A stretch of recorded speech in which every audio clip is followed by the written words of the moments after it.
And we're back. And we're back. Oh, do we have Jerome? Is this Charles? Who is this? It's Charles.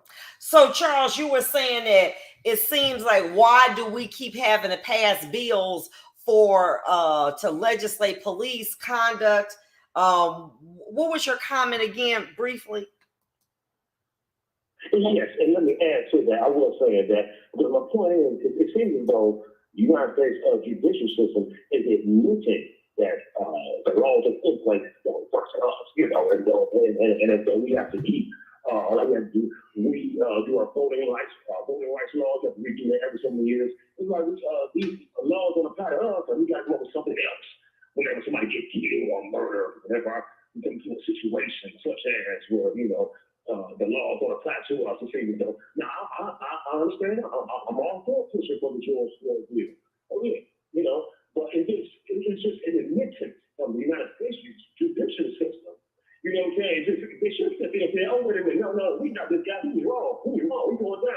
This is like, what people we're going to push for? And they say, oh, yeah, okay, yeah, we got to push that through. That's all I'm saying about that. And let me just say this to you. Let me say this to you. Let me say this to you. You cannot legislate bigotry and racism. You can't. Because if I give you a law, I'm going to enforce that law the way I feel that's necessary.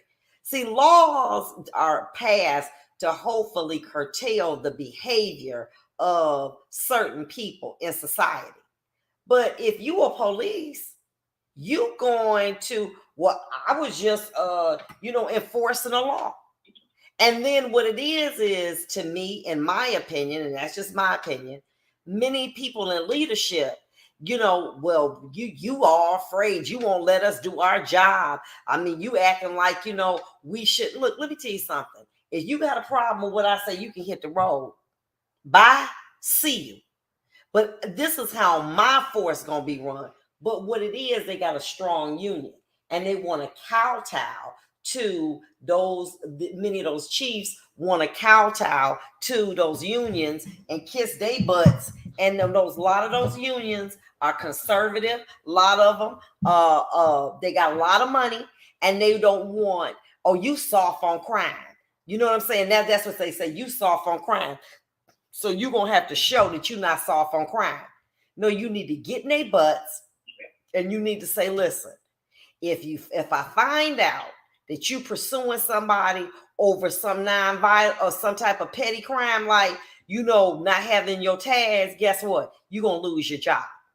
Now, whatever you think about me, that's your business. Whatever you think, that's your business. But in my department, this is how it's going to be run. But in my opinion, you don't have strong leadership like that. And you have to have it. And they trying to go along and be along and be friends. What'd you say? That's why I need that push, you saying. Exactly. Like I said, you know what? All of these changing the codes and doing different things. If I think what I observe a black person, they doing is a crime, and a white person, they ain't a crime, then guess what? I'm going to keep messing with the black people with their law, or the white people, or however I'm going to do it. You cannot legislate bigotry, and you cannot legislate racism, in my opinion. But thank you so much for your call. I appreciate that. Jerome? We lost him. Yes. I'm sorry. Jerome? Yes, sir. Are you there? Your comment? Yes, I'm here. And thank you for letting me briefly join your discussion. Of course. And Black Lives Matter, that's where I'm from. So, I think I can explain a little more of his frustration and most of the... His being. When you say his, we have two males. Well, I say his frustration. His. Who are you referring to when you say his? Mr. Lyoya or the police? No, the last caller and the police. Okay. Well, the frustration is most of the citizens are looking for leadership. They're looking for our ministers, they're looking for our lawmakers, they're looking for our educators to educate us on this, and at the same time take action on it. And there needs to be some type of legislation to actually file a lawsuit and create policy and legislation to handle what the problems are. For example, that officer who shot him in the back of the head, along with all the other officers, this father who had the taser and then the rest of them, the father and son team down in jail, they all were miseducated, and they were trained as police officers and trained as normal people, but they were miseducated to actually do wrong. Here's the situation. Let me explain this to you. I don't care. The law is important. But if you are a person who is a bigot or a racist, you are going to use those investigatory tools inappropriately because you want to, you're advancing what you think. If you think that all Black people are thieves, when you come up on a situation, you're going to automatically, or criminals, you're going to automatically go into that mindset. If you think all white people are thieves, you're going to automatically go in that that mindset. If you think whatever your predisposition is going to be, you are going to use your law enforcement techniques consistent with that. So if so what it is it's when you get these officers in, remember we talked about voir dire, seeing if a juror can be fair. We need to do that with these officers. We need to, let me tell you something. I know, let me say this to you. May I? I know Black people who is racist against Black people. Okay? So don't let that be like, well, Black people friendly with Black people. That's a damn lie. I have seen Black people more racist, and I've seen white people liberal to Black people, and I've seen Black people like, what in the hell is going on here? It happens. It happens. So I'm saying to you, this ain't no black and white thing. We need to know, can you be fair to everybody?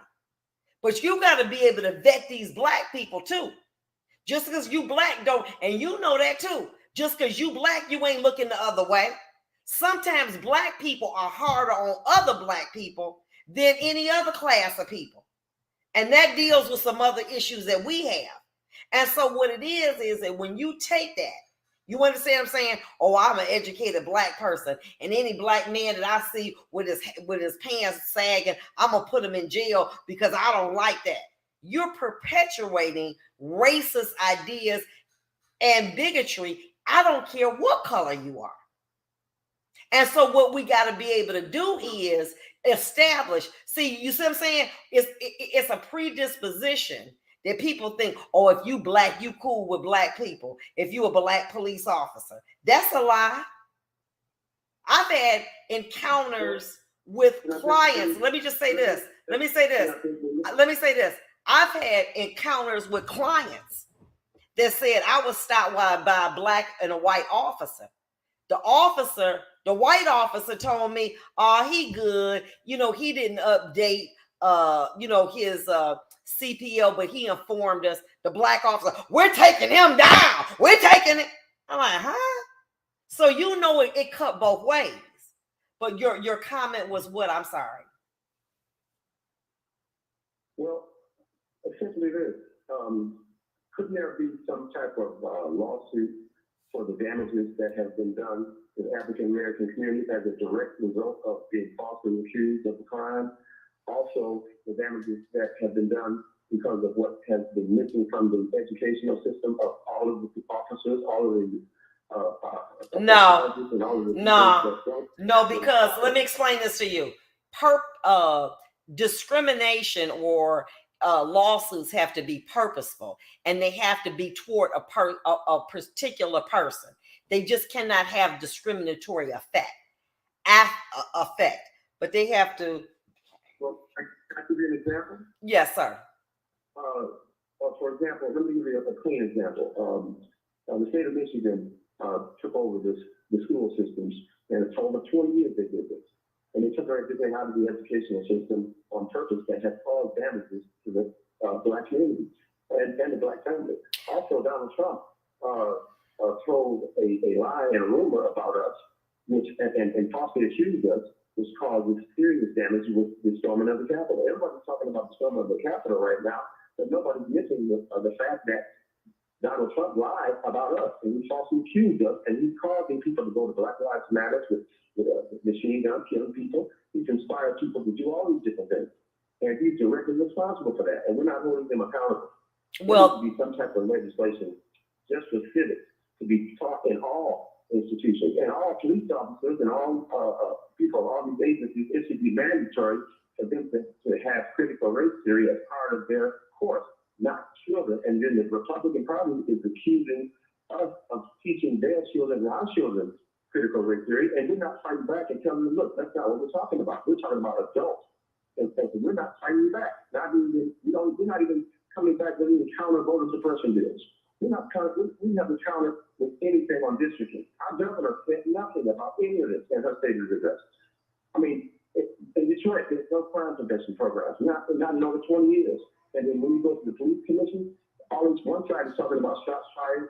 They're talking about facial recognition and green light. The other side is talking about more weapons and more, but nobody's talking about the state of an emergency that needs to happen with all the problems that's going on, with all the killing that's going on in the Black community. But here's the problem, Jerome, many people vote for people for the wrong reason. Oh, she pretty, he nice, he came to my church, he came to my mosque, she came to my I know her mama. There ain't no reason to vote for nobody. You vote for people based on the legislation that they have proposed or the lack thereof.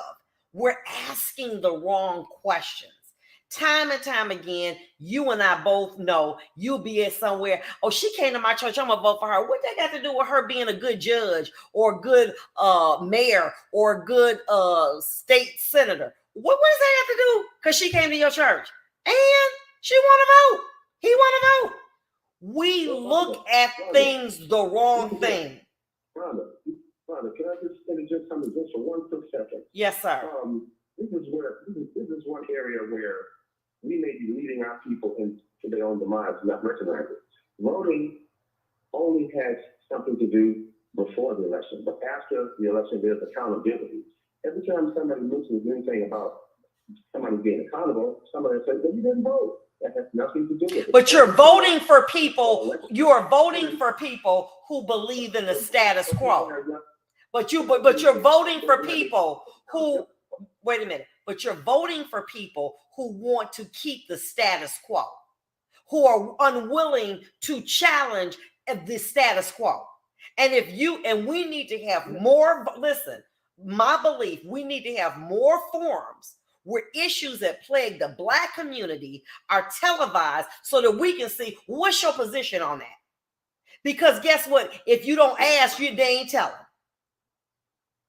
Yes, you're absolutely right. What's your position on this? Holding the people that's accountable right now. What does that have to do with holding these people that are in office?